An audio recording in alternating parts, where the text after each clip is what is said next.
Everyone, कैसे हैं आप सभी। एक बार फिर से स्वागत करते हैं अपने यूट्यूब चैनल पर। और आज हम करेंगे मॉर्निंग के लिए कुछ ऐसी स्ट्रेचिंग एक्सरसाइज जो कि काफ़ी इफेक्ट डालेगी आपके लोअर पार्ट पर। अगर आपको पीसीओडी, पीसीओएस है या फिर आपकी बैक बहुत ज़्यादा स्टिफ रहती है, कमर बहुत ज़्यादा अकड़ी हुई है, आप सुबह सो के उठते हो, बैक में बहुत ज़्यादा पेन रहता है, या फिर आपकी जो कूल्हे वाला एरिया है जिसको हम बोलते हैं ग्लूटियस मसल, उसमें बहुत ज़्यादा पेन रहती है, बहुत ज़्यादा अकड़ा रहता है। क्योंकि एक एज के साथ धीरे धीरे क्या होता है, आपकी जो बॉडी है वो स्टिफ होना शुरू कर देती है, अकड़ना शुरू कर देती है। तो आपके कमर को फ्लेक्सिबल बनाने के लिए, ग्लूटियस मसल को फ्लेक्सिबल बनाने के लिए, तो आज हम करेंगे कुछ ऐसे स्ट्रेचिंग एक्सरसाइज जो कि आपको हेल्प करेगी आपकी बॉडी को फ्लेक्सिबल बनाने के लिए। आज की जो प्रैक्टिस है ये आप मॉर्निंग में भी कर सकते हैं, इवनिंग में भी कर सकते हैं, या फिर सोने से पहले भी आप इसको कर सकते हैं। पहले स्टार्ट करेंगे। क्या करना है, सुखासन में बैठे रहना है, हैंड्स को रेज करना है, कमर गर्दन को सीधा करना है और जाएंगे पहले दाईं तरफ। अपनी बॉडी को जितना आगे की तरफ स्ट्रेच कर सकते हैं उतना स्ट्रेच करेंगे। कोशिश करेंगे जो आपका माथा है वो ज़मीन से टच हो जाए। अपने पैर को ऊपर नहीं उठाना, उसको नीचे ज़मीन से लगा के रखना है। दूसरी साइड भी करेंगे। सांस भरा और सांस छोड़ते नीचे। जितना स्ट्रेच कर सकते हैं अपनी बॉडी को स्ट्रेच करेंगे, होल्ड करेंगे, पैर को नीचे लगाएंगे एंड धीरे से वापस आ जाएंगे और रिलैक्स करेंगे। तो स्टार्ट करेंगे। सबसे पहले हाफ हैप्पी बेबी पोज में करना क्या है, आपको लेट जाना है, यानी कि आनंद बाल आसना। ये हम एक पैर से करेंगे पहले। तो स्टार्ट करना है पहले हमें राइट लेग से। क्या करना है, डीप ब्रीदिंग करेंगे पहले। इनहेल एंड एक्सेल, इनहेल और धीरे धीरे सांस को छोड़ेंगे। सांस भरेंगे, अपने पैर को बेंड कर लेंगे, दाहिने पैर को बेंड करेंगे। उसके बाद पैर को 90 डिग्री की पोजीशन में ले आएंगे। ब्रीदिंग यहाँ पे नॉर्मल रखनी है, किसी भी तरह की होल्ड आपको नहीं करना, सांस को नहीं रोकना है, नॉर्मल ब्रीदिंग में ही इसको आपको कंप्लीट करना है। लेग को बेंड कर लेंगे हल्के से और पैर के तलवे को पकड़ लेंगे। अब जब पैर के तलवे को आप पकड़ोगे तो आपका जो घुटना है वो बेंड हो जाएगा। तो उसको कोशिश करना है कि जितना नीचे की तरफ आप स्ट्रेच कर सकते हैं, दबा सकते हैं, उतना उसको दबा के रखोगे, खींच के रखोगे थोड़ा सा, और होल्ड करेंगे इसको 10 की गिनती में। और इसका जो इम्पैक्ट आएगा वो आपकी लोअर पार्ट पर बहुत अच्छे से आएगा। एक खिंचाव आपको फील होगा आपके कूल्हे के पार्ट पर, क्योंकि कूल्हे के पार्ट को खोलने के लिए, आपके ग्लूटिस मसल को फ्लेक्सिबल बनाने के लिए काफ़ी अच्छा है। होल्ड करेंगे इसको 10 की गिनती में। 1 2 3 4 5 6 7 8 9 10। धीरे से आएंगे वापस, दूसरे पैर को भी करेंगे बेंड और उठा लेंगे 90 डिग्री की पोजीशन में। अब करेंगे अपने पैर को बेंड, पैर के तलवे को पकड़ लेंगे, अच्छे से होल्ड करेंगे और इसको खींचेंगे नीचे की तरफ, दबाव डालेंगे, होल्ड करेंगे इसको 10 की गिनती में। दूसरे पैर को सीधा रखेंगे। 1 2 3 4 5 6 7 8 9 10। धीरे से आएंगे वापस और इसका अभ्यास अब करेंगे दोनों पैर से। दोनों लेग्स को आराम से बेंड करेंगे, 90 डिग्री की पोजीशन में लेके आएंगे और अपने लेग्स को बेंड करेंगे। पैर के तलवे को हम पकड़ लेंगे, आराम से नीचे की तरफ खींच के रखेंगे। इसका जो इम्पैक्ट आएगा आपके लोअर बैक पर भी आएगा और आपकी ग्लूटियस मसल यानी कि कूल्हे की मसल पर भी आएगा। होल्ड करेंगे इसको, अच्छे से पकड़ के रखेंगे। 10 की गिनती। 1 2 3 4 5 6 7 8 9 10। धीरे से आ जाएंगे वापस और करेंगे हम रिलैक्स। लंबी गहरी सांस, इनहेल एंड एक्सेल। धीरे से अपनी बॉडी को रिलैक्स करेंगे। इसके बाद हम दोनों लेग्स को करेंगे बेंड और करेंगे सेतुबंध आसना। अब सेतुबंध आसन में क्या करना है, अपनी हिप्स को मूव करना है ऊपर की तरफ और धीरे धीरे नीचे लेके आना है। सांस भरा ऊपर और सांस छोड़ते ही नीचे। अपने कूल्हे वाली मसल्स को या फिर आपकी जो बैक का निचला हिस्सा है उसको आपको फ्लेक्सिबल बनाना है, इसलिए इसको अप एंड डाउन मूव करोगे ताकि जो वाला पार्ट है आपका, लोअर पार्ट है, वहाँ की जो मसल्स है वो खुल जाए। चलिए शुरू करते हैं। 10 की गिनती में सांस भरा और सांस छोड़ते नीचे। 1 2 3 4 5 6 7 8 9 10 और यहीं से वापस। क्या करना है, एक लेग को बेंड करेंगे और करेंगे 90 डिग्री की पोजीशन में अप। अब यहीं से आपको क्या करना है, अपनी टो को स्ट्रेच करना है, ऊपर की तरफ भी और नीचे की तरफ भी, डाउनवर्ड एंड अपवर्ड। और फील करना है स्ट्रेचिंग को अपने काफ मसल से। अगर आपको नी में बहुत ज़्यादा पेन रहता है, काफ मसल में बहुत ज़्यादा पेन रहता है, वेरिकोज वेन है, तो ये उसमें काफ़ी आपको हेल्प करेगी।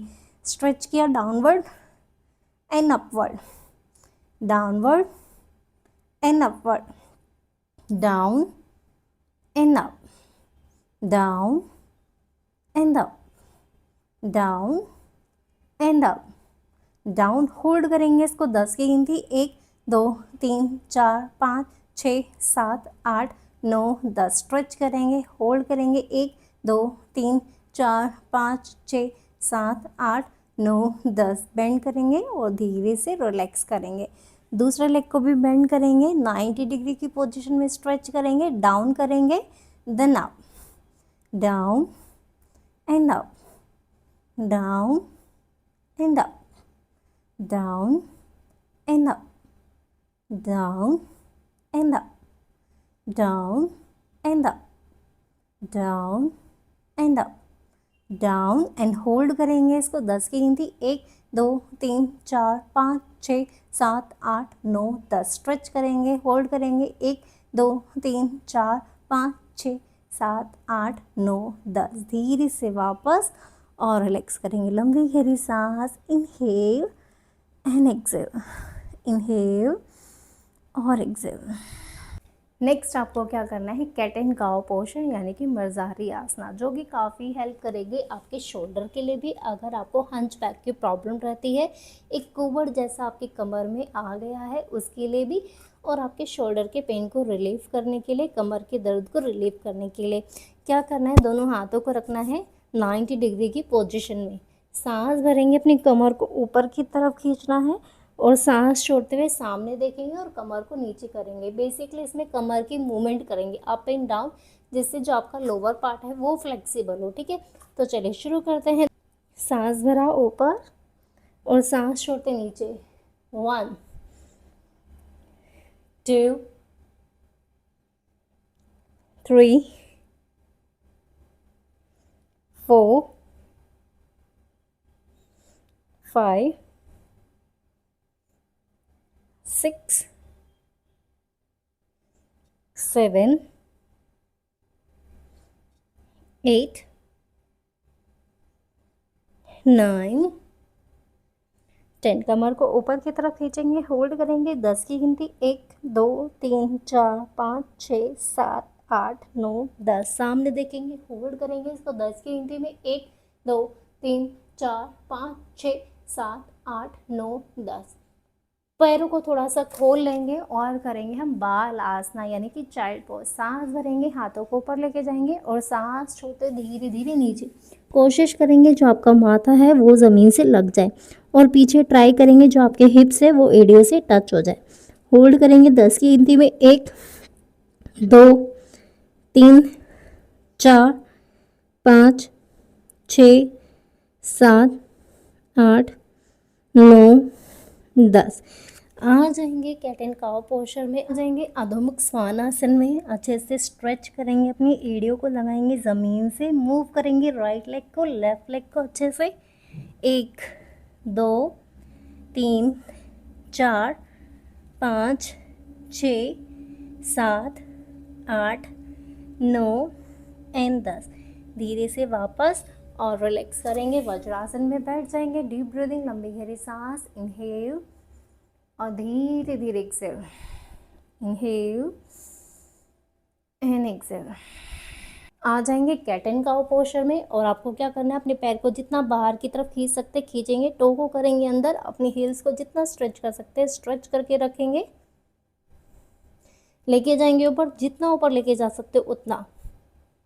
वापस टो पे और अपने लेग को टच करेंगे अपनी चेस्ट से। वापस again up, down and touch with your chest. Move down, again up, touch with your chest, again up, touch with your chest, and relax. दूसरे पैर से भी करेंगे इसका अभ्यास। पैर को स्ट्रेच किया अच्छे से, पहले जितना स्ट्रेच हम कर सकते हैं उतना। Then up, down, touch with your chest, back, again up, touch with your chest, again up, touch with your chest, again up and touch with your chest. धीरे से वापस और करेंगे रिलैक्स। बैठ जाएंगे अर्ध सेंद्रासन में, अच्छे से इसको हग करेंगे, स्ट्रेच करेंगे, अपनी स्पाइन को स्ट्रेट करेंगे, कमर गर्दन को एकदम सीधा। इफेक्ट आएगा आपके ग्लूटियस मसल पे, पार्ट थोड़ा सा खींचेगा, बर्दाश्त करना है, होल्ड करना है, क्योंकि आप ग्लूटियस मसल्स को फ्लेक्सिबल बनाने हैं, इसलिए इस पर थोड़ा सा इफेक्ट आएगा। इसको करने के लिए अपनी चेस्ट को जितना आप बाहर की तरफ खींच सकते हो खींचेंगे, होल्ड करेंगे अपनी लेग को, अपने नी को जितना आप अपनी चेस्ट से टच कर सकते हैं इसको आप टच करेंगे, होल्ड करेंगे इसको 10 की गिनती, 1 2 3 4 5 6 7 8 9 10। साइड चेंज करेंगे, दूसरी साइड भी करेंगे। लेग को किया अच्छे से बेंड, दूसरे लेग को भी ऊपर से बेंड किया और अच्छे से हक करेंगे, अपनी तरफ खींचेंगे, चेस्ट को जितना बाहर खींच सकते हैं उतना बाहर खींचेंगे, होल्ड करेंगे, अपनी स्पाइन को सीधा करेंगे। 10 की गिनती, 1 2 3 4 5 6 7 8 9 10। धीरे से वापस और रिलैक्स करेंगे।